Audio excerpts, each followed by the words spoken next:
Bonjour, aujourd'hui je vous propose une toute petite vidéo sur la construction de parallèles en utilisant la règle et le compas. Donc je vais tracer une parallèle AD qui passe par A. Pour tracer une parallèle AD qui passe par A, je vais commencer par tracer une séquente AD qui passe par A. Donc une droite qui possède un unique point d'intersection avec D, ici. Alors c'est n'importe où, hein. On peut la tracer n'importe où. Et qui passe par A. En ce point d'intersection, je vais planter mon compas pour tracer un arc de cercle d'un rayon quelconque. Pardon. Voilà mon arc de cercle.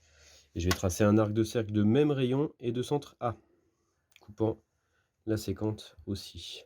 Alors je trace à peu près la même longueur d'arc de cercle parce qu'en fait je vais prendre cette longueur maintenant, entre les points d'intersection de l'arc de cercle avec ma droite D et la séquente que j'ai construite. Je prends exactement cette longueur et je la reporte à partir du point d'intersection avec l'autre arc de cercle et la séquente, ici.